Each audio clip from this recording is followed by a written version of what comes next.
Bom dia, Geraldo, bom dia, ouvintes. Primeiramente, agradecer pelo espaço de sempre, né? A gente sempre está por aqui compartilhando nossas ideias, nossa preparação. E, né, nós estamos aí bem próximo do primeiro dia de aplicação da prova do Enem. O Enem 2022 vai acontecer dia 13 de novembro e 20 de novembro. No primeiro dia, nós temos humanas, linguagens, mais a redação. No segundo dia, natureza e matemática. Então, nesse período agora, a gente já está num período de revisão, de fechamento, de encerramento de uma preparação que iniciou nos isolados lá em fevereiro, né? Então a gente já vem aqui ao longo de vários meses preparando esses alunos para que eles cheguem com total condição de ingressar na universidade para o ano de 2023, né? Esse é o nosso desejo de fato. E então, nesse momento, além de fazer esse período revisional para os nossos alunos, a gente se organiza para também fazer uns aulões para atender a toda a comunidade escolar, né? Os alunos que não tiveram a oportunidade de se preparar ao longo do ano inteiro. Então, a gente se organiza e vamos realizar aí nos dias 22, né, próximo sábado, e no dia 5 de novembro, 2 aulões para atender essas demandas de preparação aí de quem deixou para a última hora, de quem se preparou, mas está precisando dar um checkmate nessa preparação. Então, no dia 22 do 10, nós vamos fazer um aulão revisional de história, professores André e Paulo Júnior, geografia com a professora Andressa, filosofia com o professor Giliardi, redação comigo e literatura, professor Kaique. No dia 5 do 11, matemática com o professor Ivanildo, física com o professor Henrique, química com o professor George, biologia com os professores Thales e Júlio. Então, assim, sem sombra de dúvida, nós temos uma equipe preparadíssima, engajada, para poder ajudar esses alunos a construir esse sonho que é chegar à universidade. Então, você considera que 2022 foi um ano positivo, tanto para os alunos quanto para os professores? 2022 foi um ano que a gente retoma nossas atividades, né, todas de maneira presencial. Então, assim, ainda com algumas dificuldades decorrentes do período pandêmico, mas a galera já consegue, de fato, a gente já consegue ver um resultado bastante positivo, né, de preparação. De fato, eu acho que o grande diferencial é você ter um bom acompanhamento, uma boa orientação e se dedicar, né? Fazer as coisas acontecerem. Às vezes a gente se apega muito a essa ideia da dificuldade, porque a pandemia nos deixou essa herança, essa e aquela. Mas eu acho que já está mais do que no momento, já está mais do que na hora da gente reagir a isso e fazer a diferença. Então eu acho que esse ano de 2022 foi de fato já um ano positivo, que a gente conseguiu se desprender dessa triste herança, digamos assim, dessa pandemia. Muito bem, deixa eu trazer aqui bom dia do Henrique. Que momento é esse do aluno, né? Que fase nós estamos quando o aluno chega aí em outubro, novembro, que fase é essa para preparação? Bom dia. Bom dia, ouvinte, Geraldo. Bom dia, internautas aí. Nós estamos aí no fechamento, né, do ano, então assim, é o momento da gente relaxar também, não se cobrar tanto, diminuir um pouco a pressão, claro que vai existir, né, aquela ansiedade da prova, o pessoal começa a querer saber o assunto que vai cair, será que vai cair o que esse ano? Então assim, o que eu posso deixar de dica também para os nossos alunos e também quem vai participar dos aulões é que lembre que sempre cai eletricidade, sempre tem 2 ou 3 questões de eletricidade, então esse é o momento, né, nós estamos aí há pouco menos de um mês para as provas, então assim, dê uma olhadinha lá na parte de eletricidade, de corrente elétrica e tenha calma, né, vá dando uma olhada, não se cobre tanto, porque é hora de relaxar mais agora, né? O que foi feito durante o ano, que a gente trabalhou, e está aí para a gente agora é só relaxar e ir para a prova. Então vamos aproveitar o momento para participar dos aulões e pegar aquelas dicas que sempre a gente tem depois de analisar as provas de alguns anos passados. Inclusive, quem está em casa acompanhando, o Henrique já deu 2 dicas aí, né? Então, você que está em casa, fica atento aqui ao Panorama 95, que também tem as dicas para o Enem. Mesmo que a gente fale, ou os pais, os professores, que o aluno deve evitar um pouco essa pressão, mas ela acaba sendo normal? Fica pela cobrança, né? Porque você passou um ano todo estudando, se empenhando. Então, assim, tem todo esse empenho e aquela coisa da família, né? Mas o importante é manter a calma e procurar desopilar, fazer algum tipo de atividade física, sair com os amigos para tentar mudar o foco da mente e relaxar mais nesse último mês. Então, assim, aquela cobrança e a pressão é bom você deixar um pouco de lado. Mas claro que vai existir. Qual é a melhor forma de deixar, de manter o foco nas duas coisas? Não perder o foco pro Enem, mas desviar um pouco do foco aí para outras atividades, para não misturar tudo, né? Pronto, seria você fazer algumas atividades que você se sinta bem, como alguma atividade física, uma caminhada, uma corrida, juntar os amigos para brincar, fazer algum jogo, alguma coisa. Então, assim, para tentar mudar o foco e tentar esquecer um pouco, né, o Enem, para você não ficar se cobrando. Porque quanto mais você pensar, mais você vai se cobrar. E a ansiedade, como a Mara falou, depois dessa pandemia, ela pegou não só os alunos, mas também os professores, né? Então, assim, pegou todo mundo na realidade. Então, esse caso da ansiedade, ele está um pouco grave, então é bom você um pouco desopilar para descarregar. Muito bem, professor Thales de Castro está aqui também com a gente. Professor, bom dia, um prazer recebê-lo aqui no Panorama 95. Na biologia também não é diferente, né? Bom dia, Geraldo, bom dia, ouvintes. Isso mesmo, né? Na biologia também não é diferente, né? A cobrança, na verdade, é geral, porque o Enem é uma mescla aí de todas as áreas e disciplinas, né? Então, quem se dedicou realmente, ele vai esperar um bom resultado em todas as áreas, né? Aproveitando também aqui que o meu colega já está dando as dicas, né? Fica à vontade. Também eu quero aproveitar e fazer um convite pessoal realmente para se inscrever no nosso aulão, porque lá vão ter realmente várias dicas, né? Não só de física, de redação e tal, mas também dicas de como você, como o Henrique mesmo disse, né? Relaxar um pouco, né? Um pouquinho antes da prova. Durante a prova também é importante, né? Ter a consciência do tempo também. Tem muita gente que tem aquele problema com resolução de questões, né? Então a gente dá uma dicasinha aí extra para vivenciar essa experiência, principalmente para aqueles que vêm saindo ali, né, dessa pandemia que ainda não acabou e que ainda não teve aquela experiência, né, com a prova em si, né, do Enem. Já que o Henrique começou a dar dicas, né? Então, no caso da biologia, que dicas ou que conteúdos você entende que pode estar lá na prova no dia do Enem?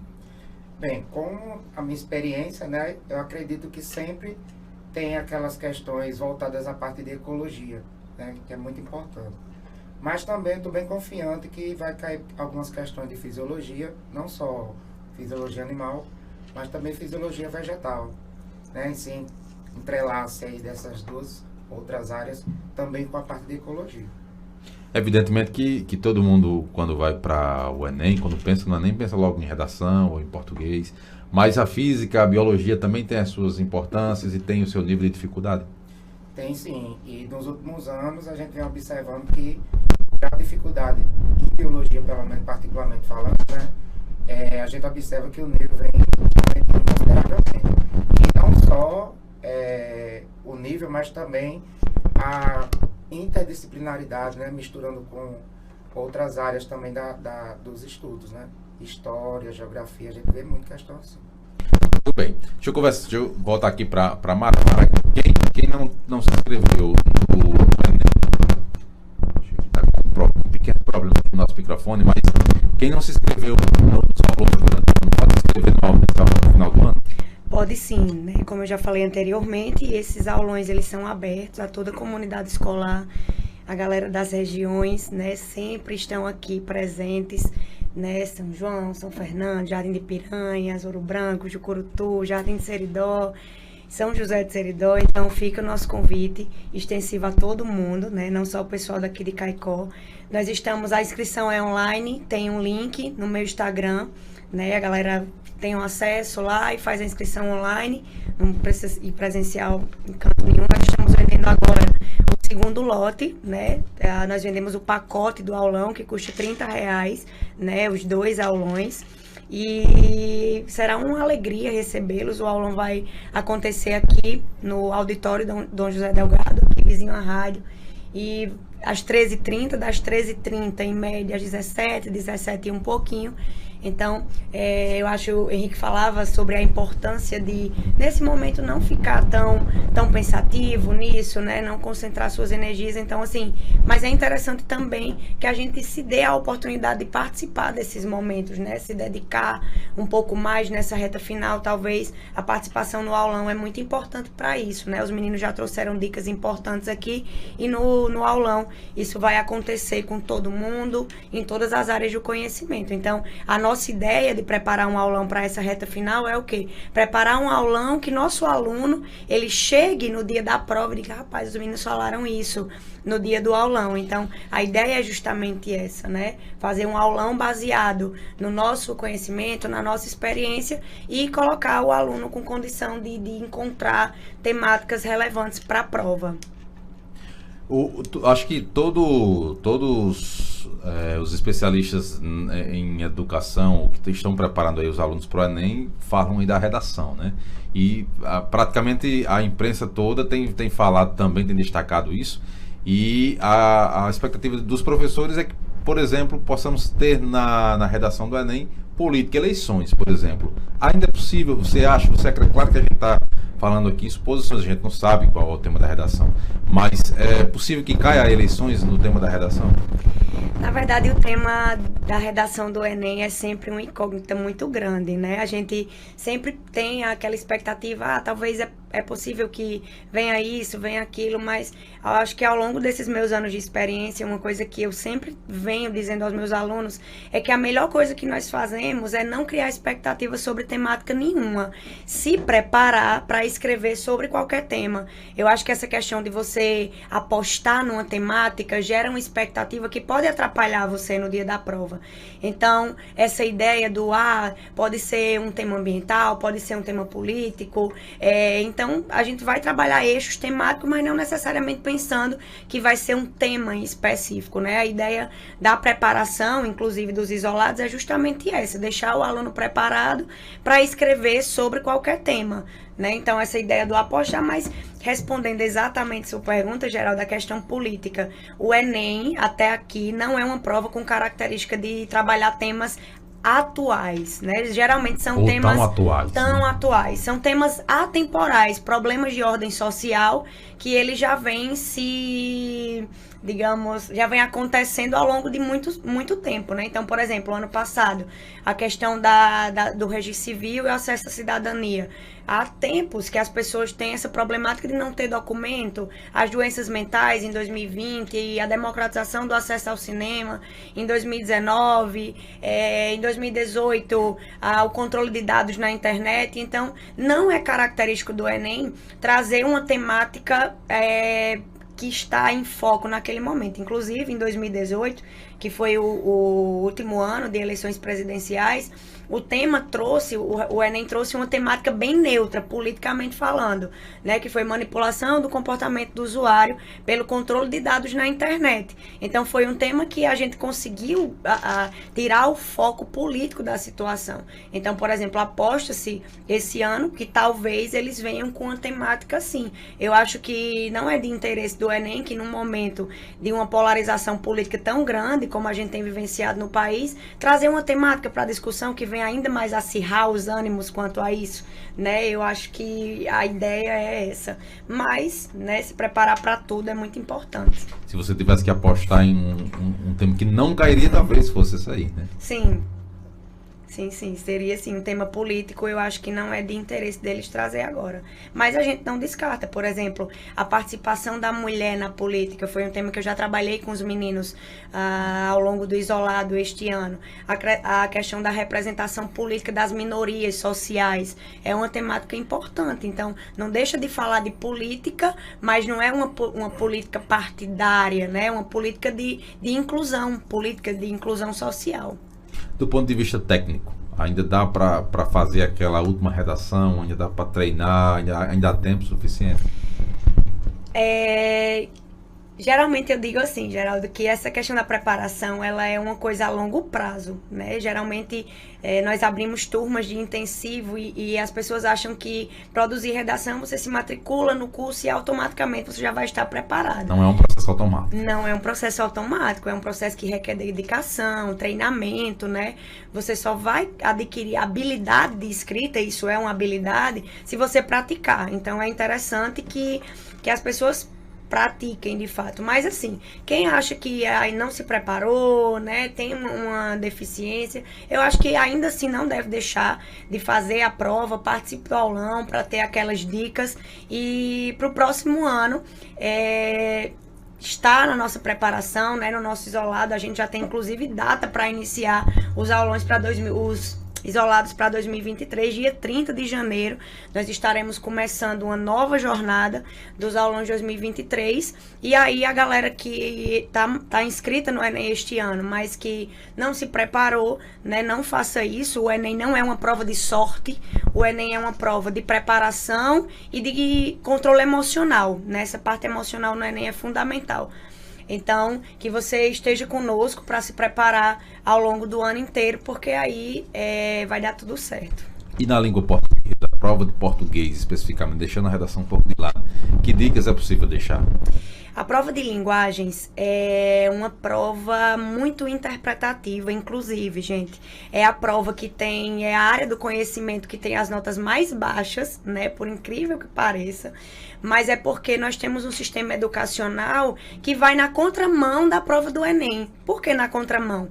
Nós temos um ensino de língua portuguesa na escola que é concentrado no ensino de gramática.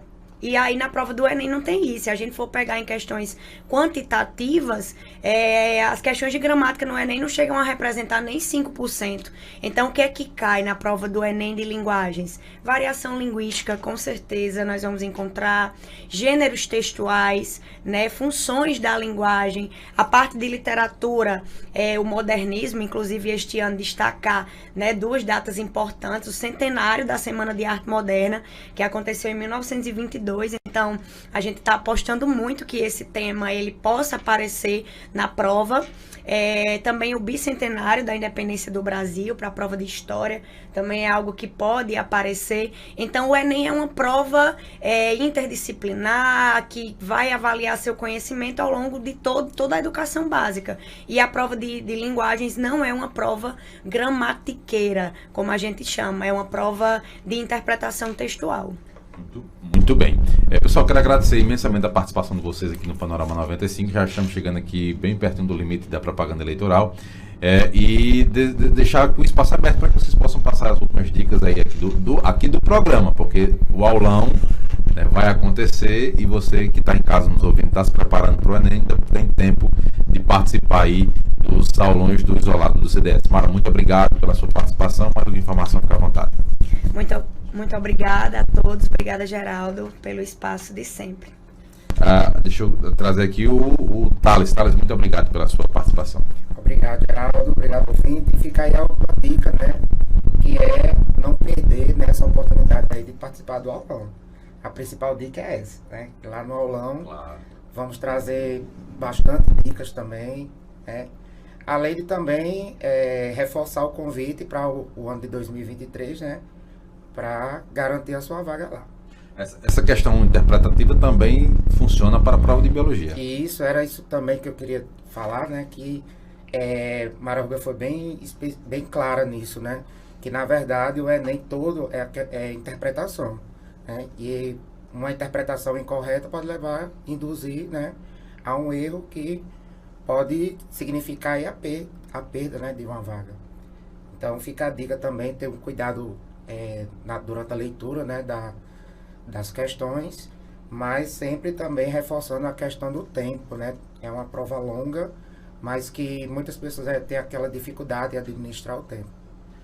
Muito bem. Henrique, também vale para a física o mesmo raciocínio da interpretação, não é isso? Com certeza, porque geralmente o pessoal acha que a prova de física, física seria mais matemática, né? Pode dizer assim, não, se souber fazer as contas, eu consigo resolver as questões. Mas se a gente for analisar as provas do Enem, as questões, elas são bem interpretativas. Então, assim, tem questões bastante conceituais e de interpretação. Então, assim, a prova ela não tem tanta conta na parte de física. E como o Thales e Mara falaram aí sobre o ano 2023, lembrando que durante os aulões, né, agora de dia 22 e dia 5, nós estaremos sorteando bolsas de estudo dos isolados para 2023. Aí você que vai participar diz, Henrique, mas se eu passar, né, você pode transferir para um amigo seu, um parente. Então, assim, participe e você estará também, você estará participando do aulão e também do sorteio de bolsas de cada isolado. E caso você seja chamado em algum curso, você pode transferir para algum amigo ou parente seu.